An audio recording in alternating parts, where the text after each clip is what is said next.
나는 아직도 그날의 바닷바람을 잊을 수 없습니다. 전라도 남쪽 끝자락 오래된 항구 도시. 짠내가 스며드는 골목길을 따라 올라가면 바다를 마주한 낡은 예식장이 있었죠. 내 오빠의 결혼식이 열리는 날이었어요. 나는 새벽부터 깨어 있었습니다. 어머니는 부엌에서 한복을 다림질하고 계셨습니다. 얇은 증기가 한숨처럼 피어오를 때마다 심장이 두근거렸습니다. 오빠의 결혼식은 아버지가 돌아가신 뒤 처음으로 우리 가족이 행복이라는 이름으로 한자리에 모이는 날이기도 했습니다. 수진아, 핀 좀 예쁘게 꽂아라. 사진 많이 찍힐 거야. 어머니의 목소리가 부엌 문틈 사이로 스며들었습니다. 나는 고개를 끄덕였지만 가슴 한켠이 답답했습니다. 새언니가 될 유라를 나는 아직 제대로 알지 못했습니다. 예식장에 도착하자 이미 하객들이 몰려 있었습니다. 바닷바람에 머리카락과 넥타이가 휘날렸습니다. 입구에는 이도현, 최유라, 현수막이 걸려 있었습니다. 나는 그 이름들을 몇 번이고 읽었습니다. 낯설고 차갑게 느껴졌습니다. 리셉션홀에서 유라는 하객들을 맡고 있었습니다. 하얀 드레스가 아닌 아이보리색 원피스 차림. 미소는 정형화된 듯 했습니다. 어머니가 고개를 숙였지만 유라는 우리 쪽을 스치듯 바라보고 다시 다른 하객에게 몸을 돌렸습니다. 나는 어머니 손이 떨리는 걸 느꼈습니다. 결혼식은 바다를 마주한 연회장에서 진행됐습니다. 사회자가 신랑과 신부를 소개할 때 오빠는 평소와 달리 어깨를 굽히고 고개를 숙였습니다. 이상한 불안이 목구멍을 타고 올라왔습니다. 주례사의 중간, 오빠가 순간적으로 고개를 숙였습니다. 입술이 하얗게 질리고 손이 떨렸습니다. 나는 자리에서 반쯤 일어났습니다. 오빠, 부르려는 찰나 그는 무대 위에서 무릎을 꿇고 쓰러졌습니다. 마이크에서 날카로운 피드백음이 울렸습니다. 하객들이 일제히 일어났습니다. 어머니가 먼저 달려갔습니다. 도연아, 도연아. 유라는 멈춰서서 휴대폰을 들고 누군가에게 전화를 걸고 있었습니다. 목소리는 낮고 떨리고 있었습니다. 네, 지금. 구급차가 도착하고 오빠는 들것에 실려나갔습니다. 나는 어머니와 뒤따라갔습니다. 병원 응급실 안 오빠의 손을 잡고 이름을 불렀지만 대답은 없었습니다. 응급실 밖 벤치에 앉아 두 손을 떨며 기다렸습니다. 어머니는 이럴 리가 없다라고 중얼거렸습니다. 단순 충격이 아니라 오래전부터 느껴온 불길함이 한꺼번에 터져 나온 듯 했습니다. 유라는 병원에 늦게 도착했습니다. 눈물이 그렁그렁했지만 목소리는 건조했습니다. 나는 의심했지만 설마라는 마음 때문에 꺼낼 수 없었습니다. 그날 저녁 오빠는 돌아오지 못했습니다. 의사들은 심정지라고 했습니다. 건강했던 오빠가 왜 병원 복도를 걷는데 유라는 또 누군가와 통화하며 나를 스치듯 바라보았습니다. 그 눈빛에서 나는 설명할 수 없는 차가움을 느꼈습니다. 그때부터 내 마음속에는 작은 씨앗이 심어졌습니다. 무언가 잘못됐어. 왜 이리 가슴이 뛰는 거지? 나는 지금도 가끔 묻는다. 그때 왜 아무것도 눈치채지 못했을까? 왜 오빠가 행복하다고 믿어버렸을까? 오빠가 유라를 처음 만난 건 서울이었습니다. 나는 고향에 남아 있었지만 오빠는 서울의 한 중견기업에 다니고 있었습니다. 어느 주말 오빠가 내려오며 조용히 말했습니다. 수진아, 나 여자친구 생겼다. 나는 놀랐습니다. 늘 조심스럽던 오빠가 연애를 한다니. 그때는 단순히 드디어 사랑을 하게 됐구나 정도로만 생각했습니다. 유라를 처음 본 건 그의 여름 항구 근처 카페였습니다. 그녀는 오빠보다 2살 어렸고 광고 대행사에서 일한다고 했습니다. 말수는 적었지만 눈빛이 또렷했습니다. 처음엔 차분하고 현명한 사람이라 생각했습니다. 어머니도 크게 신경 쓰지 않았습니다. 하지만 지금 돌이켜보면 이상한 점들이 있었습니다. 유라는 오빠를 쳐다보면서도 우리 가족과 눈을 잘 마주치지 않았습니다. 나와 대화할 때도 짧게 대답하고 곧 시선을 돌렸습니다. 웃음 속에서도 입술만 살짝 움직였습니다. 핸드백을 무릎 위에 올리고 손가락으로 가방 끝을 꼭 쥐고 있던 모습도 떠오른다. 지금 생각하면 모두 거리를 두는 습관이었습니다. 두 사람은 만난 지 1년도 되지 않아 혼인신고를 했습니다. 벌써? 내가 물었을 때 오빠는 잠시 뜸을 들이다 말했습니다. 유라가 가족들한테 부담 주기 싫대서 둘이 조용히 신고만 했어. 오빠는 평생 우리를 지키는 책임감으로 살았던 사람이다. 그런 오빠가 이렇게 서두른 건 처음이었습니다.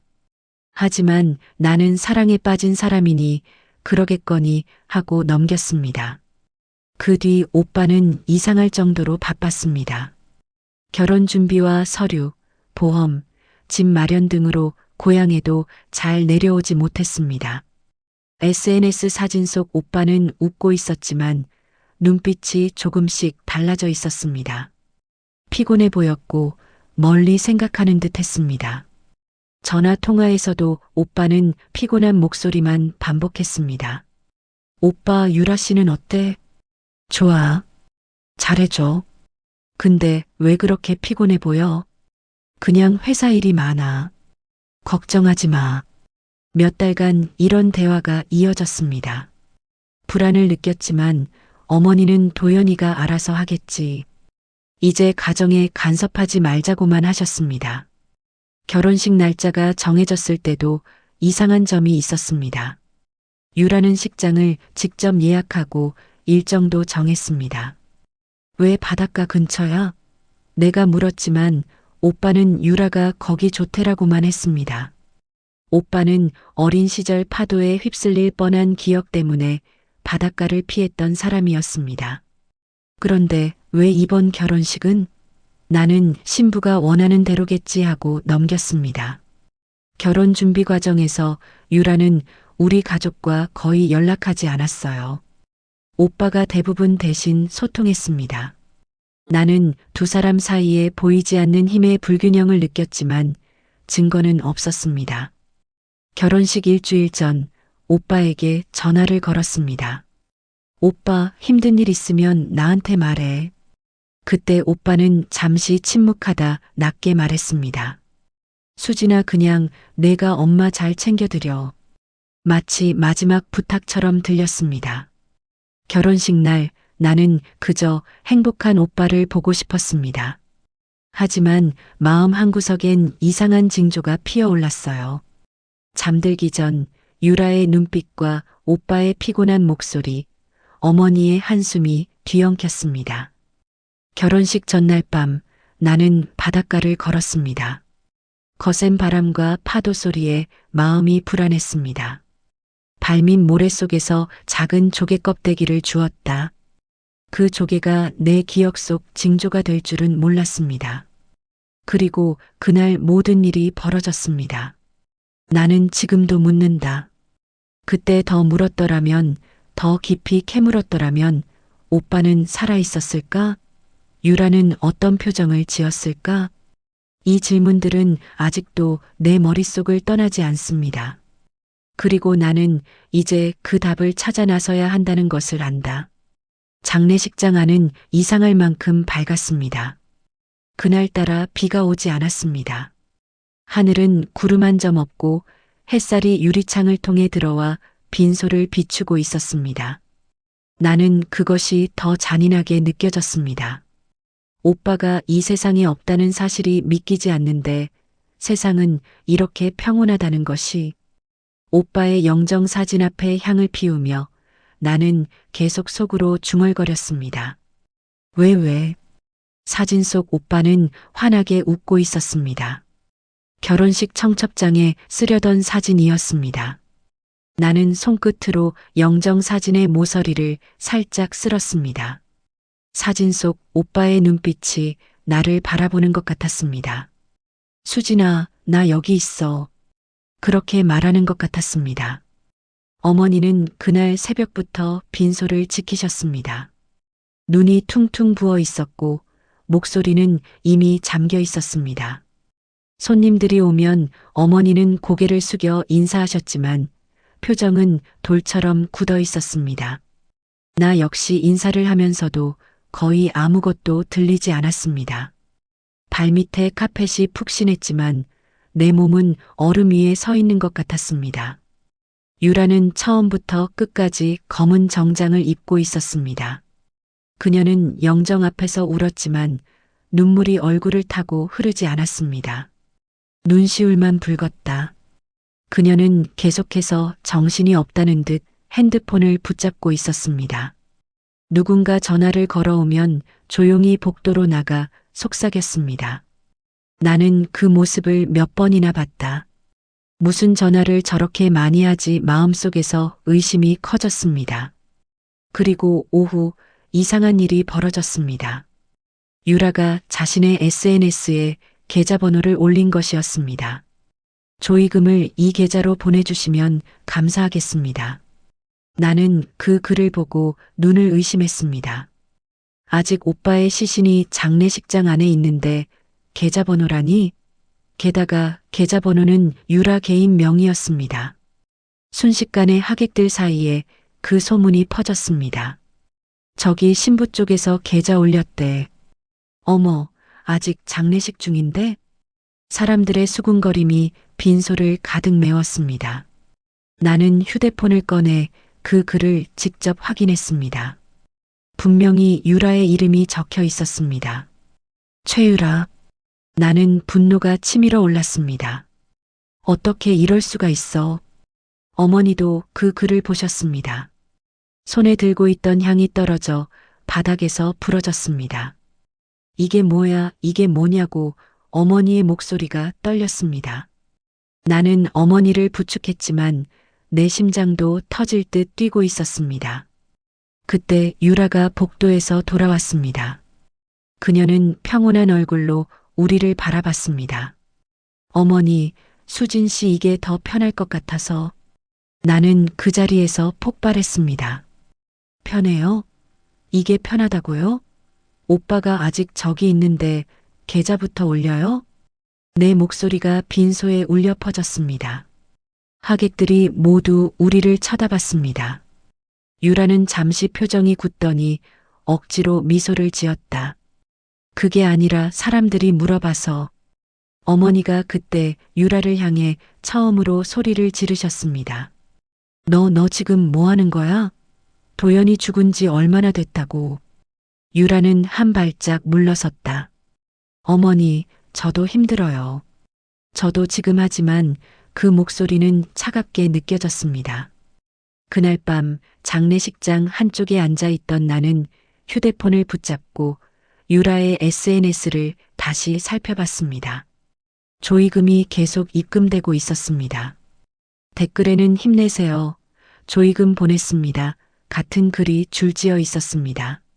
나는 오빠가 누군가에게 이용당하고 있다는 생각에 몸이 떨렸습니다. 빈소에 들어가 오빠의 얼굴을 다시 바라봤습니다. 하얀 수해 속에 누워있는 오빠는 평화롭게 보였습니다.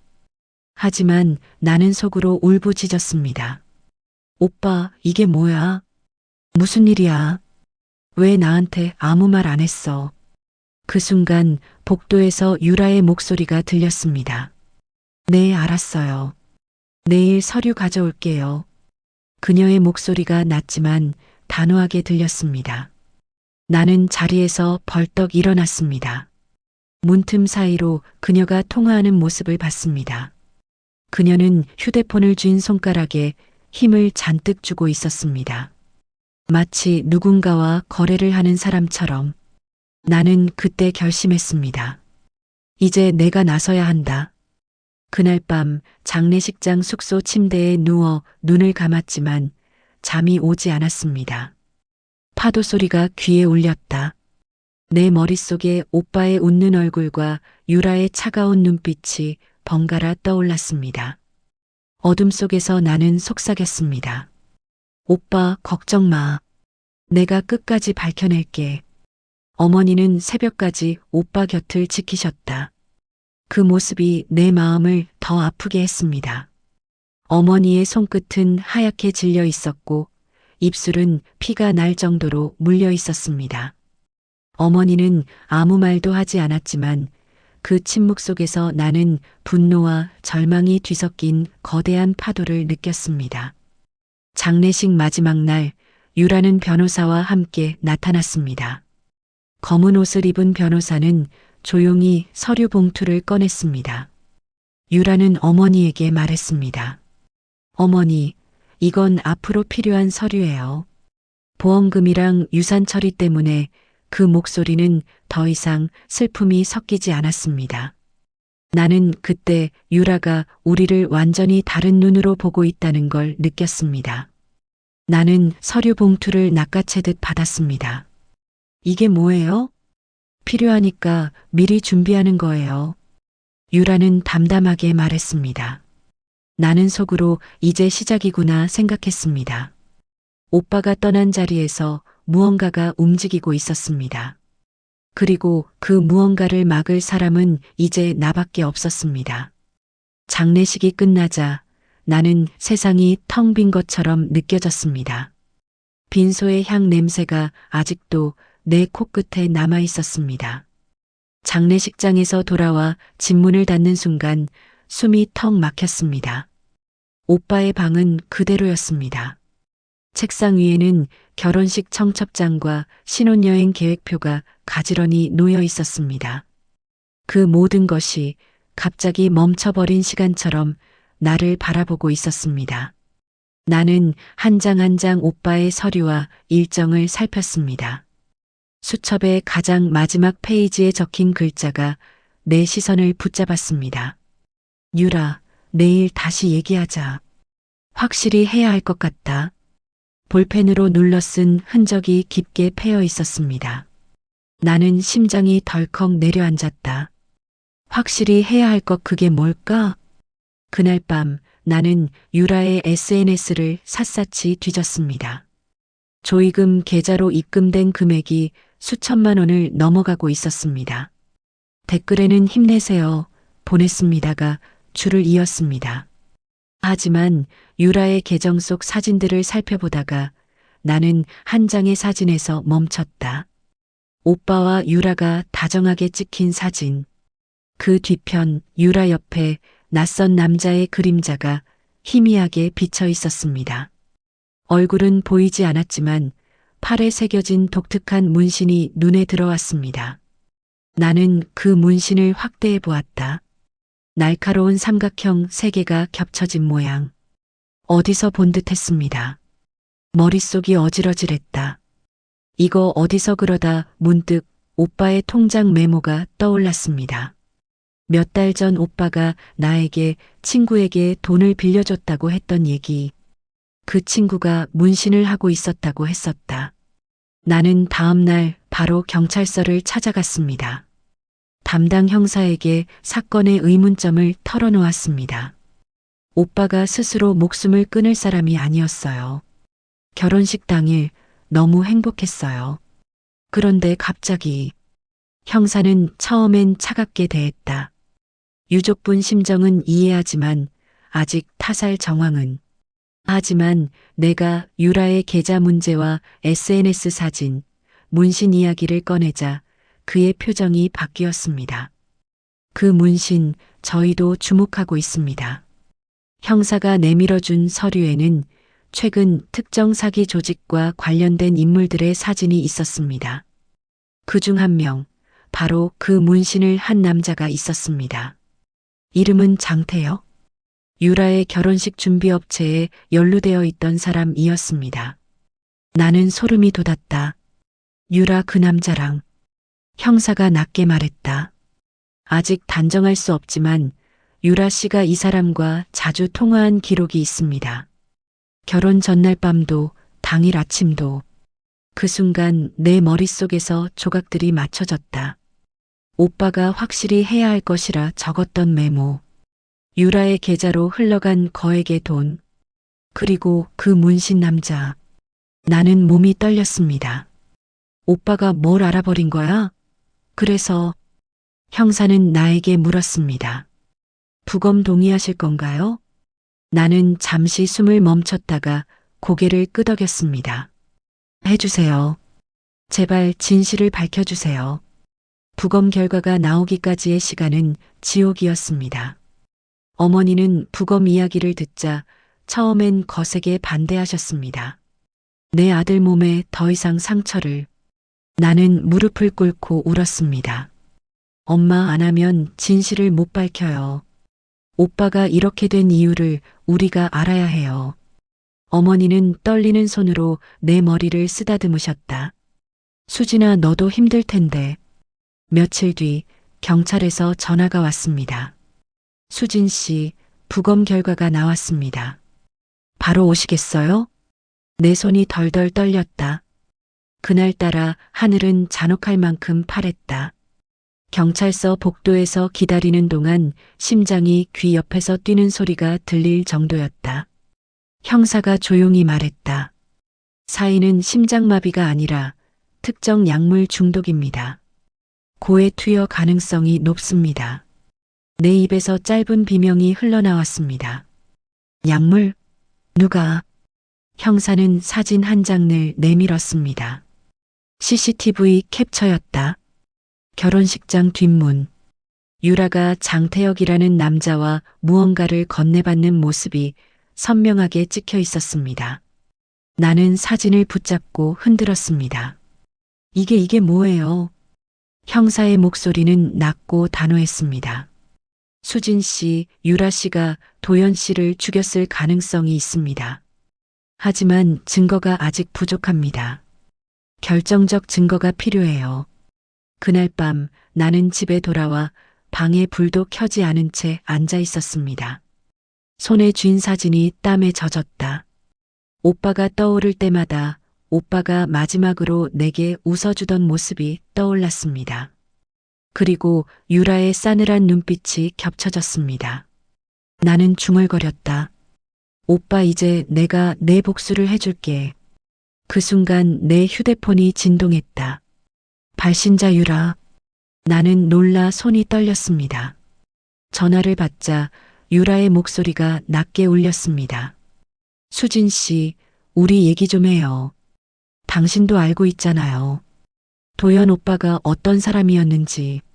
그 목소리는 더 이상 울먹이지 않았습니다. 차갑고 낮고 협박조였다. 나는 이를 악물었다. 내일 만나자.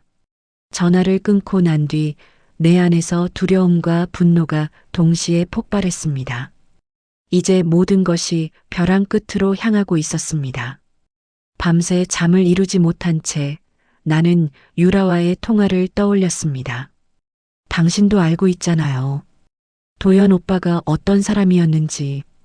그 목소리엔 냉정함만 남아 있었습니다. 더 이상 슬픔도 미안함도 없었습니다.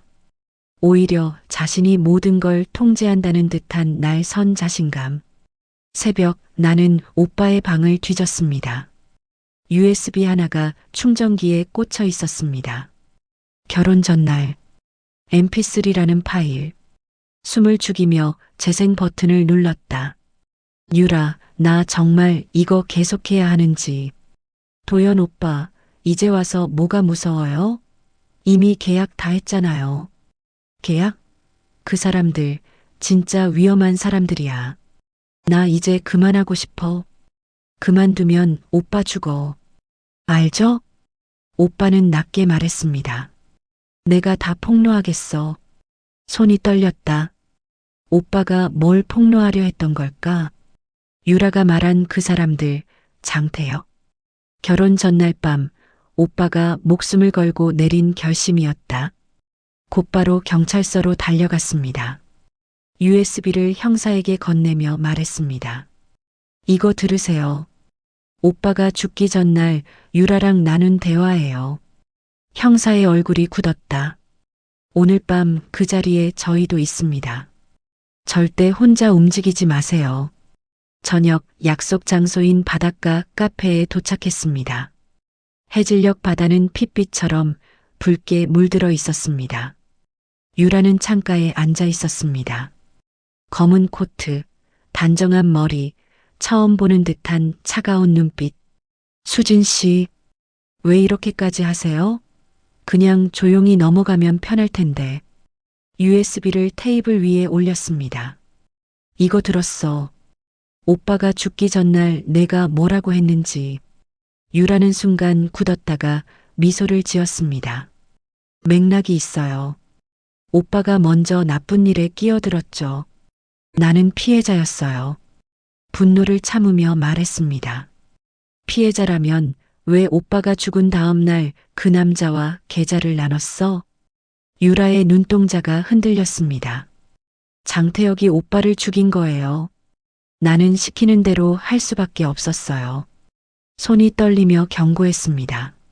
수진 씨, 여기서 그만두는 게 좋아요. 그 사람들 당신도 죽일 거예요. 나는 몸을 숙이며 속삭였다. 이미 경찰이 카페 밖에 있어. 오늘 너 잡으러 왔어. 순간 유라의 표정이 일그러졌다. 그녀는 벌떡 일어나 문으로 달려갔고 나는 본능적으로 팔을 뻗었다. 바깥에서 형사들이 들이닥쳤습니다. 김유라 씨 체포합니다. 발버둥 치던 유라는 마지막으로 외쳤습니다. 도연이가 먼저 도연이가 다 계획했어. 진짜 악마는. 그 말은 수갑이 채워지며 끊겼습니다. 모든 것이 끝난 듯 했지만 내 마음은 더 무거웠습니다. 장태혁과 유라는 오빠에게 사기와 범죄를 강요했고 거부하자 약물로 살해한 것이 드러났습니다. 며칠 뒤 나는 오빠 묘 앞에 섰습니다. 거친 바람, 맑은 하늘. 오빠 이제 다 끝났어. 진실을 밝혀냈어.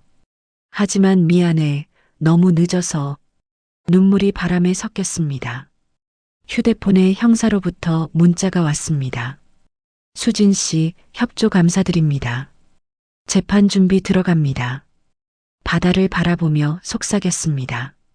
오빠, 나 이제 살아갈 거야. 두렵지만 당신이 남긴 것들을 지키면서 당신이 원하던 확실히 해야 할 것, 내가 해냈어. 바람이 스치며 오빠의 희미한 목소리가 들리는 듯 했습니다. 고마워, 수진아. 햇살이 파도 위에서 반짝였습니다. 내 심장은 천천히 제자리로 돌아왔고 진실이 나를 다시 살아가게 할 힘임을 느꼈습니다.